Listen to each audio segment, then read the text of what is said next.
Hi everyone, this is Grace, and today I'll be walking you through how I made this super adorable mini Valentine's Day set. So let's get started. This was my first time using cut it out cutters, and y'all, I'm a fan, highly recommend.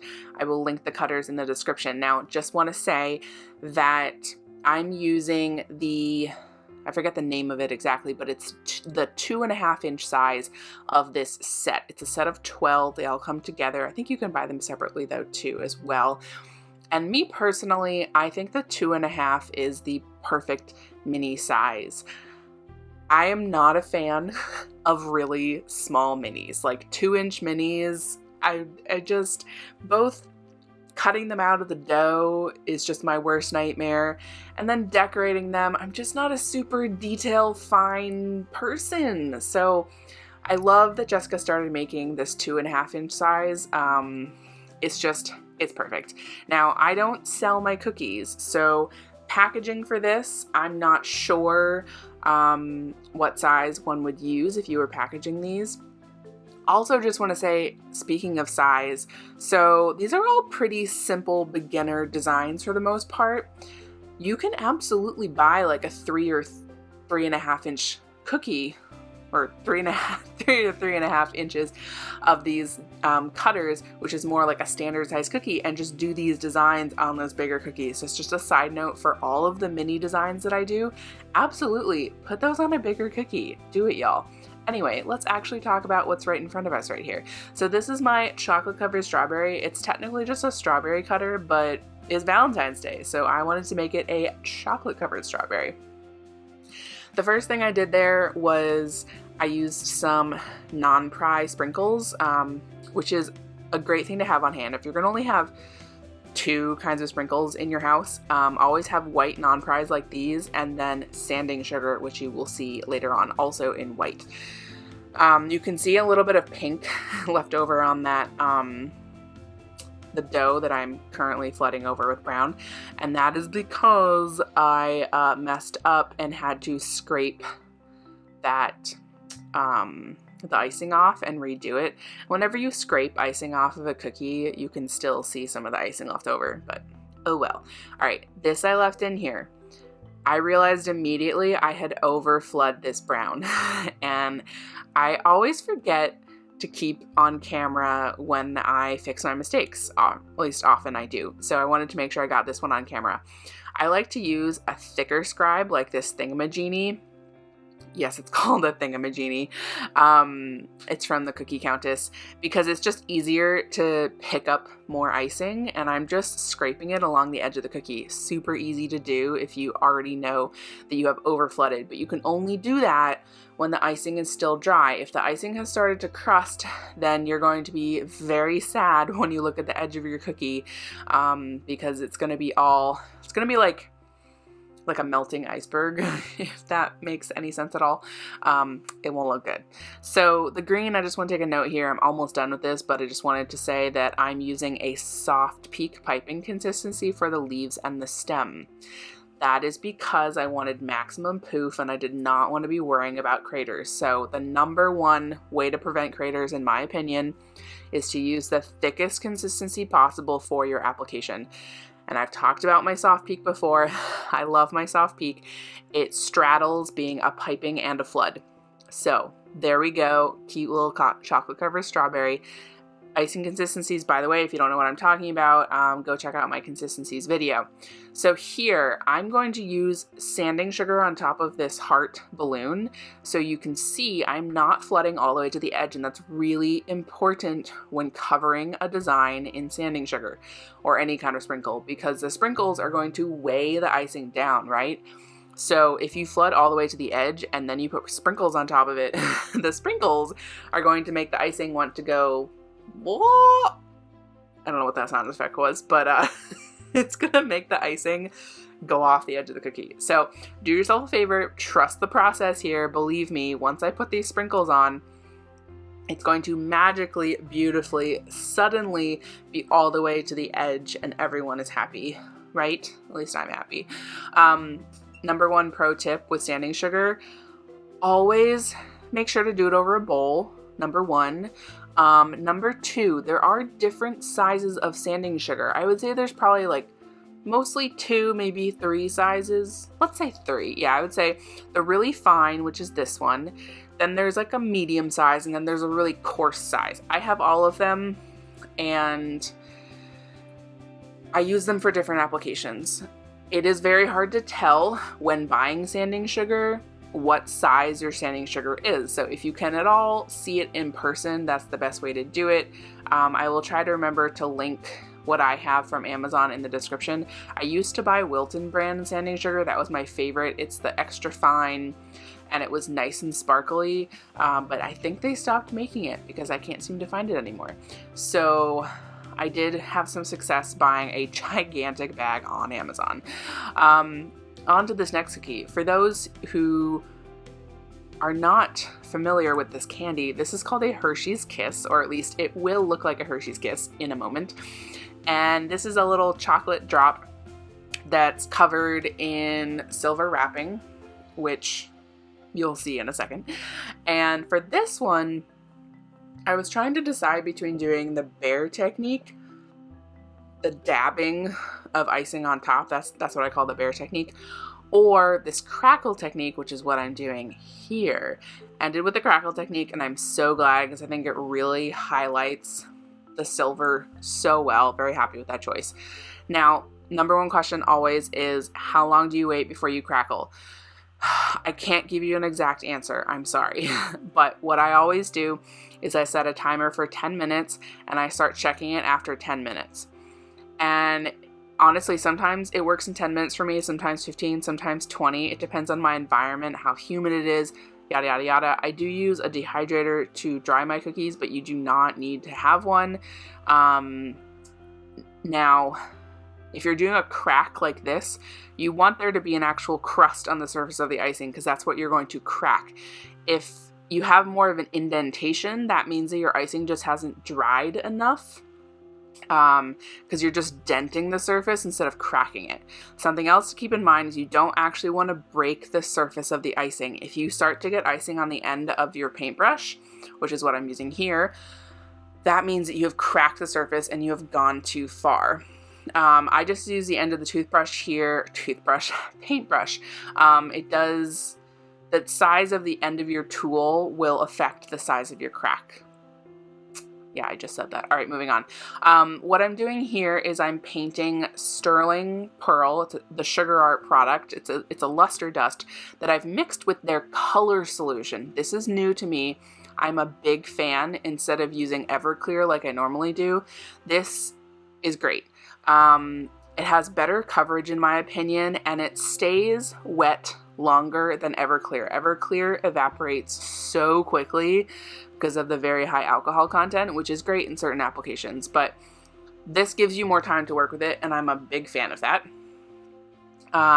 Just going on here with one, this is the little like paper thing that comes out of the Hershey's Kiss. Again, I'm using a soft peak piping consistency here. Honestly, just like out of laziness, I didn't feel like flooding on top of this. So that is the Hershey's Kiss. Alrighty, next up we have this little love plaque. This is what we would call a hand lettered plaque. So it is shaped just for the word. Really cute, really simple. A couple of notes here I haven't talked about in general for this set. So I am using a 1 consistency outline and flood for this entire set. For the most part, I would say this is my I would say for this set, I did somewhere between an extra thick and a thick flood. I mentioned, if you watch my consistency video, that I usually use an extra thick for minis, and this time I just wasn't feeling a super thick icing, so it was somewhere between an extra thick and a thick. And the color palette here, oh, I will talk about that in a minute, because momentarily this is going to dry. Look at that. Okay, for this next part, it's really important that your flood icing is basically completely dry. because we're going to cover the lettering in sprinkles in a moment. Now, this piping here is a softish peak. I wouldn't use, personally, it's hard to do this with like a medium peak because a medium peak is going to crust pretty quickly, and obviously your icing still needs to be wet if you're going to be putting sprinkles on top of it, right? So if you do use like a medium peak, you might just have to pipe this in sections. Do a section, add sprinkles, do a section, add sprinkles. I've done that before. Cover it in sprinkles ASAP, my friends. ASAP. Now, the reason why I said you need to make sure your flood is completely dry, because no matter what, sprinkles are going to get stuck kind of to the icing, but they'll get even more stuck if your icing is not completely dry, right? So when your lettering has completely dried, that's what I'm doing here. Make sure your lettering is completely dry. Then I will go through with a clean, dry paintbrush and just kind of brush away the extra sprinkles. Now, I will admit here that I was a little overly aggressive with my brushing, and I could tell because that bottom curve of the L, I actually brushed away too many sprinkles. Whoopsie doodle. Or maybe, you know, they weren't adhering all that well, so maybe the icing had already started to crust a little bit and they weren't really attached anyway. But anywho, not everyone, I guess, does this step to kind of brush away the extra sprinkles, but I think it's important, which is obviously why I do it. I think it looks better. Also, doing the lettering the way I did it, not pressure piped, like just one continuous line, so much easier to do than to pressure pipe it. So just keep that in mind. I wanted to make my life easier, and honestly, that's how I came up with doing the sprinkles, because I was like, this was my last cookie. All I needed to do was pipe love. I didn't feel like bringing out my projector to pipe it, and I knew that my hand lettering was just not going to be up to my standards. So, y'all, I went with the continuous line and covered it in sprinkles, because you can cover so many mistakes when you cover it with sprinkles. Okay, now let's actually talk about this chocolate bar, and honestly, I think this is my favorite one of the entire set for a variety of reasons. Alright, the first thing I did there was I painted on, I think it was the soft peak icing, because I wanted to do this kind of 3D effect, and I could have flooded that brown, but for the looks, I didn't do it, but also, if you're going to flood it, then the flood has to dry, right? But this here, okay, I did let this dry a little bit, but you don't have to let the brown that you've painted completely dry before putting this on top. I just let this dry because I realized I didn't want to be piping so close to the pink before the pink had dried.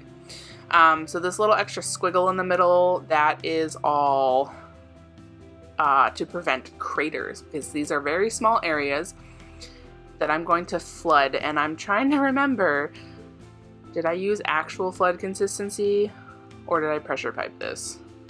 Okay, this is actual flood consistency. That's why I did the little squiggles in the middle. And I think when doing this kind of technique, it's important to move quickly so that the outline and the little squiggle in the middle are still wet. And then the little jiggles I'm doing is to kind of help it all marry together, especially with that outline, to give it the most seamless look possible. It's not going to be like totally seamless because you've done an outline, but it'll be good enough, my friends. Good enough. I am definitely team good enough. Here is, excuse me, soft peak piping consistency. Or maybe that's medium. No, that's definitely soft. And I just kind of jiggled it back and forth. I could have made this even messier, I realize. This was a little too perfect, because this is supposed to evoke the wrapper, the shiny inside wrapper of chocolate. And then again, using that new silver, it's NU, not NEW, by the way. New silver sterling pearl from the Sugar Art. They have 3 different silver sterling pearls, I believe. This is definitely the lightest one. The others are much darker. And then here with a medium peak on that yellow, medium peak is really important when doing this kind of little heart detail, this little pressure piping detail. And there we go. There is the chocolate bar. Moving on to this heart. I have such a love-hate relationship with this heart. Why is that, Grace? Why is that?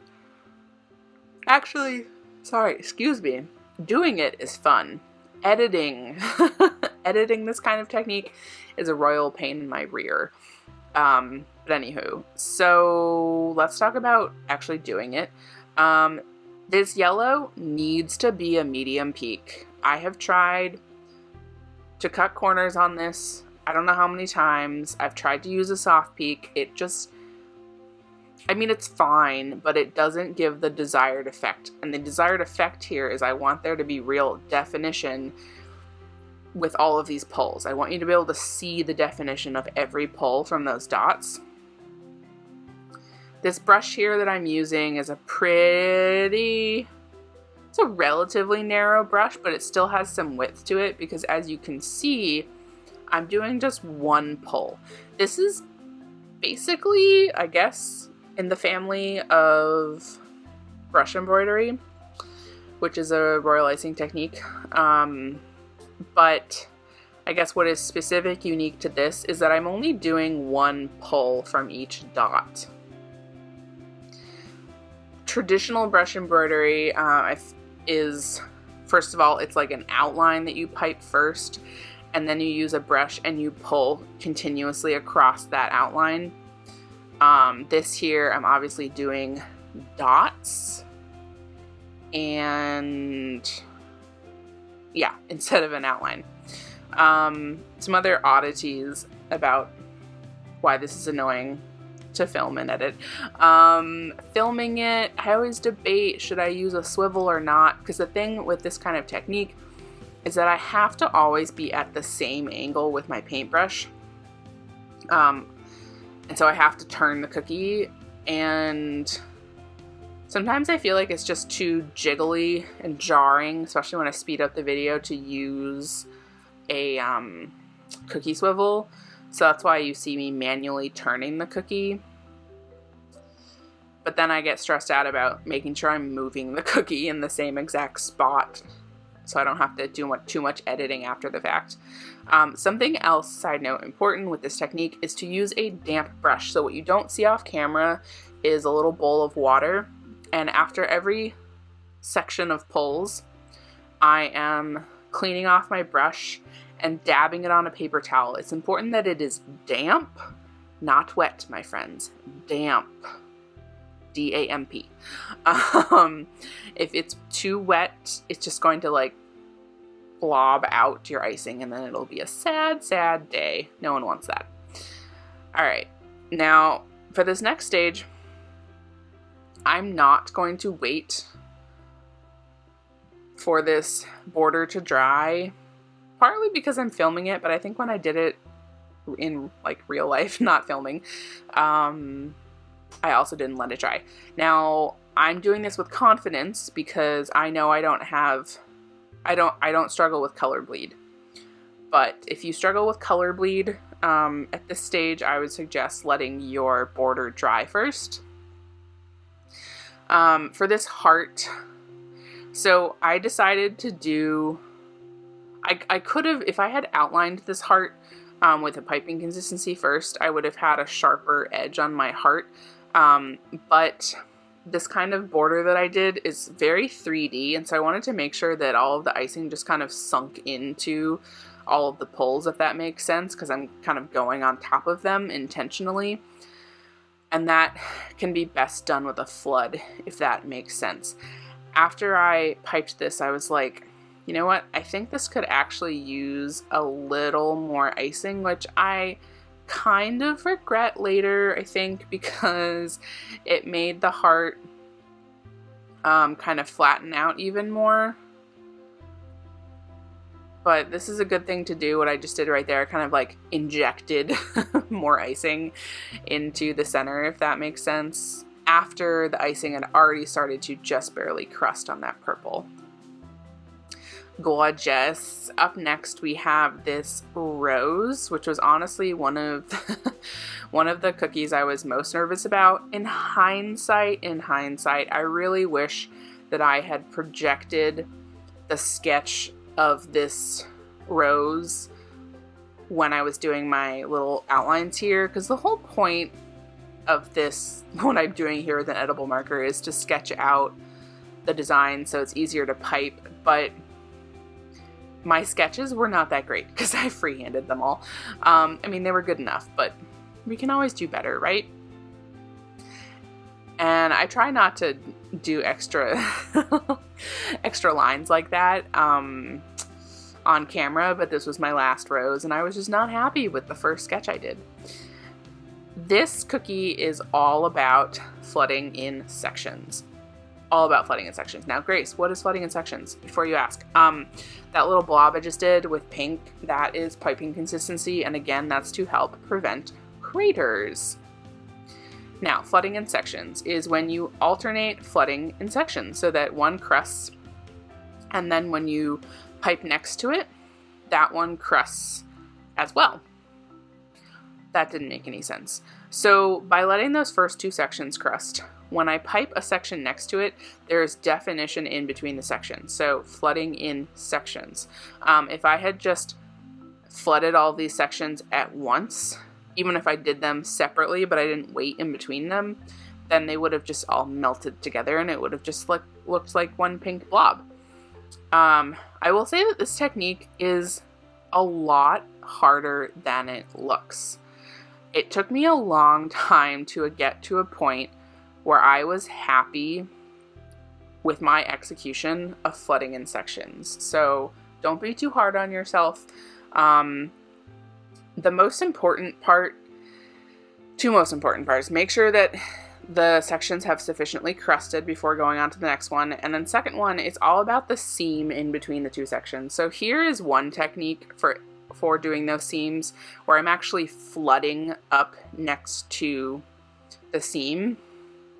That is typically my preferred method, but you can also do basically an outline with your flood consistency next to the seam, if that makes sense. I'll see if I do this later. I'm not sure that I do. Because right here you can see I'm doing the flood technique. And the thing is, once you do those seams, do not mess with them unless they are terrible.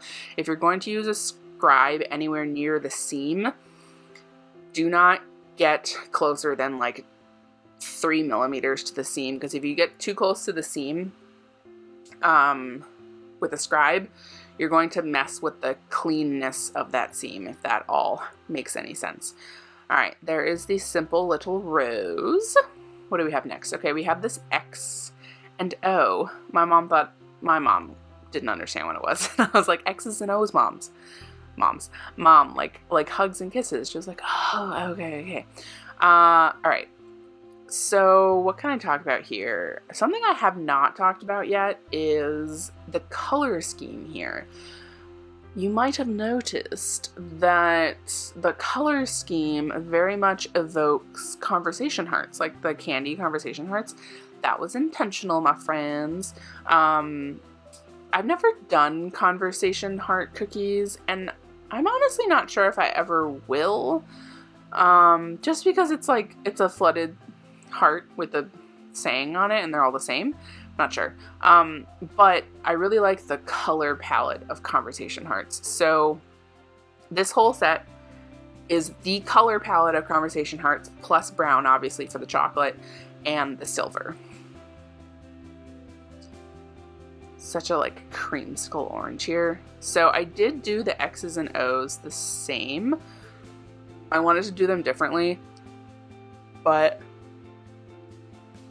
I'll explain when I get to the O. The O is just not behaving the way I wanted it to. So I'm doing these lines with a soft peak piping consistency. I do think that line work is best done with a soft peak. And line work is hard. I eye everything, or most of the time. So what you see me doing there was I was using visual cues to figure out the spacing. I wanted there to be 4 lines above that center line, so I wanted to make sure that they all fit. And so I did every other first to kind of space it out. Here I kind of have a better sense of how thick they are.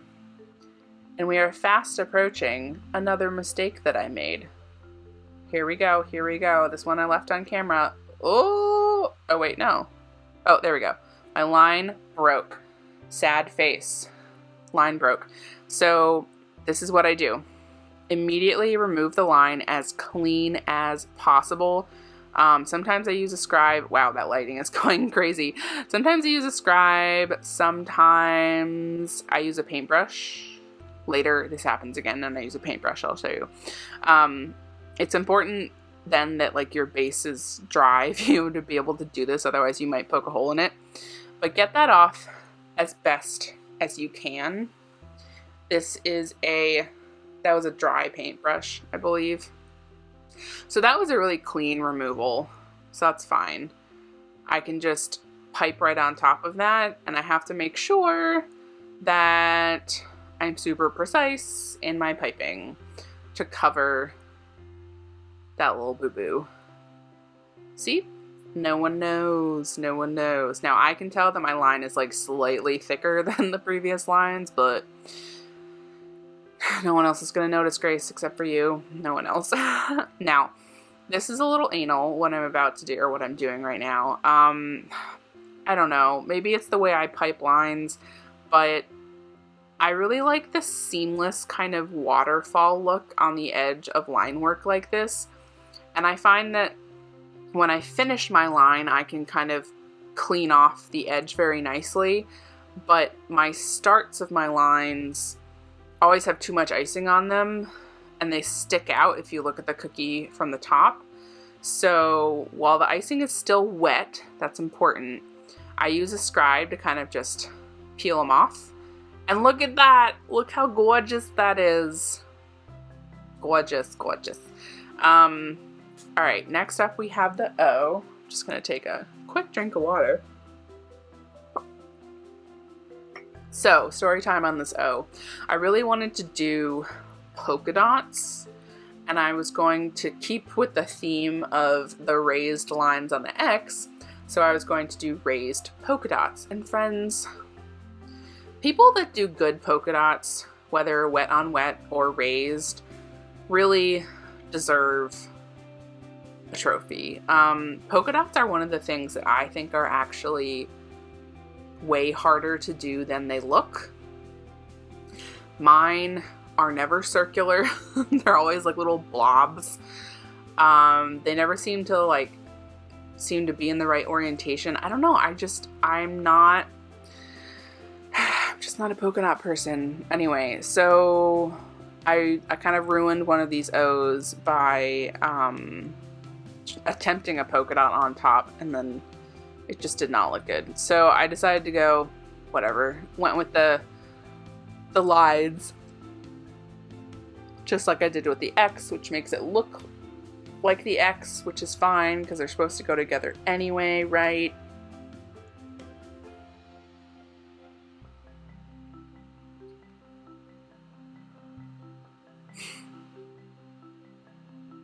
Here's another boo-boo. Hot off the presses. This one, my line didn't break. I got a little ball of, I think, meringue powder at the tip of my bag, which happens sometimes. But side note, friends, I started doing something different with how I start my meringue powder, and I've been trying to figure out how I should share that on YouTube because honestly, it's a game changer. But anyway, what else can I talk about? I've said this before, I'll say this again. With my white, I do color my white icing. So I like to use usually the Sugar Art Masterly in white. The only downside to that is that you have to add liquid to the master elite in order to activate them. So if your icing is already thin enough, then you obviously don't want to do that. And if that's the case, you can also use gel coloring, like AmeriColor does a good white. And I want to say Chef Master, but don't quote me on that one. Pastels. We can talk about pastels. Oh man, it is very hard for me to achieve really light colored icing. I tend to really oversaturate my icing. Not oversaturate, but I just use saturated colors. So the key to a pastel, in my opinion, is to have a toothpick handy and to actually get your coloring out with a toothpick. You're not going to use an entire drop, you're going to use a toothpick, and you're going to let the icing sit overnight. At least that's what I like to do. Or at least for a few hours. You're going to color it very light and then let it darken from there. And I'm realizing these are pastels, but these are pretty saturated pastels all the same. Another good way to do really light colored icing is to color your white icing with some old icing. So like a dab of whatever, I don't know, whatever color you have already made in icing. Because that's obviously saturation wise, concentration wise of food coloring is going to have a lot less than even like a toothpick dab of straight food coloring. So just keep that in mind. This was another one of the cookies that actually gave me a lot of anxiety. So I'm flooding this first, which seems very simple, and then finishing it off with some piping on top and covering it in sprinkles. Now, the covering it in sprinkles part definitely saved me because, like I said before, you can cover so many mistakes in sprinkles. This was one of those, I guess I kind of wish I had used a projector to sketch out how the lips should look. Not like I had anything to model it off of, because this is not the exact design that's in the cutter drawing. I wanted to do something a little different. I've done this sort of before in a different set. I didn't cover it with sprinkles, but this was my compromise. I was like, all right, let me kind of outline it first and then finesse it with these extra lines. I'm using medium peak here. I didn't want to use a flood because you have more control over the shape with a piping consistency. And yeah, I wanted to have maximum control over the shape of those lips. But as always, it's piping consistency, so my friends, you must work quickly.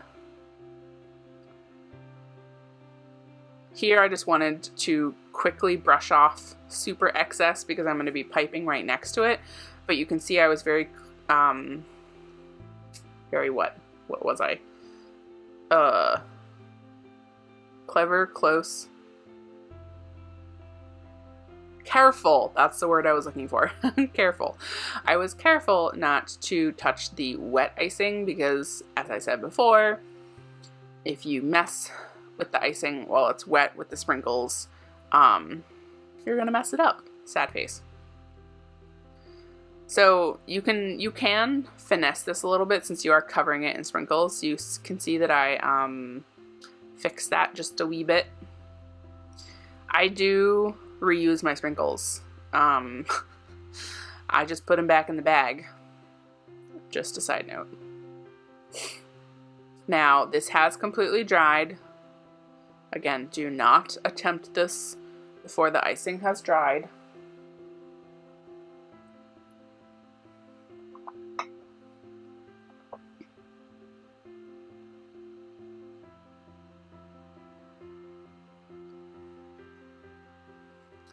And there we go. Cute. Cute lips. All right. Teddy bear. Teddy bear. This is also going to be largely focused on flooding in sections. And to kind of help myself out here, I'm using PME black pearls for the eyes with my handy dandy tweezers. Those are in my Amazon shop. I believe both of those things are. Do not use any other kind of black pearl. Like Wilton has a black pearl. Number one, they're hard as a rock. Number two, they will bleed into your icing as they dry. It is the saddest thing. Don't do that. It's funny though, because so I had planned to do the bear technique on this bear, because it's a bear, right? But I didn't realize until I saw those eyes dried with the icing that I couldn't, because I mean, I guess I could, but I really was not feeling like trying to dab icing around those eyes. It's definitely better if you're going to do the bear technique to do some 3D eyes on top of the dried icing. Just keep that in mind. The ears that I just did there are actually soft peak piping consistency. Kind of doing a little pressure piped situation here. You have to move very quickly when doing something like this, which is why I prefer to settle out the piping with the tip of the bag instead of, well, okay, I'm using a scribe here, but doing the heavy lifting certainly with the tip of the bag, because you can just get to it faster, in my opinion. This is also a soft peak piping consistency for the little ears, little insides of the ears. And then for the little arms here, this is also a soft peak. This is a pretty soft peak. And I'm just, again, I'm doing this because I didn't want craters. And I knew I wouldn't get craters with this. Now, sometimes I don't settle it out all that well, and you can kind of see where I pulled up the tip of the bag, but honestly, I would prefer that over craters. Same thing with his little muzzle, mouth area situation. Let those crust. Using this piping consistency to do the little pressure piped heart, just like I did on the chocolate. And then the soft peak again for the little toes and fingers. Well, they're not fingers. Claws. It's a bear. Yeah. And that's my cute little teddy bear.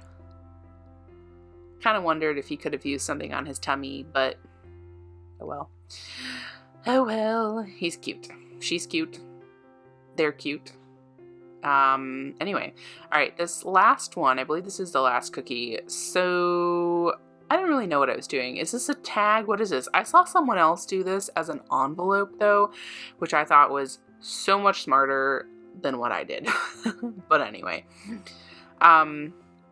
It is a cutout cookie, and I left the indentation of the cutout instead of taking the heart out because I wanted to do the cutout like here.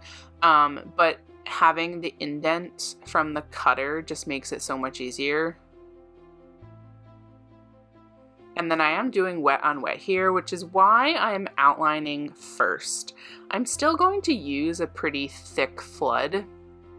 Honestly, thicker than I would have liked. But doing an outline still gives you nice crisp edges. I'm gonna be totally honest here, my friends. This is my least favorite of the set. I just could not figure out what to do with this shape. I liked the cutout. That's as far as I got. I'm a big fan of the cutout. I almost wish I had left it alone, because isn't that nice, crisp simplicity? But no, I had to do lines. I also wish, so here I am spacing them out quite nicely. I wish I had left it there, but something in me just made me pipe more lines. And the thing is, the more lines you pipe, the longer it takes, the more time there is for the icing to crust. And as you'll see, by the time I get to the end of this wet on wet situation, the icing has started to crust. Wah wah. And you can tell it's pretty thick when those poles stick out. I'm gonna focus on what I like about this cookie. I love the green. I love the green and the white.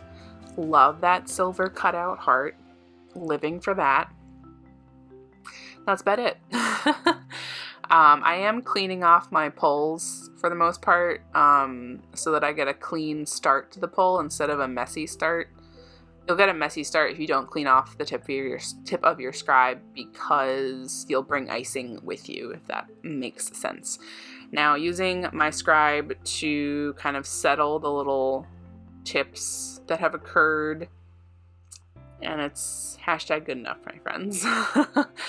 And I believe that is it. We have come to the end.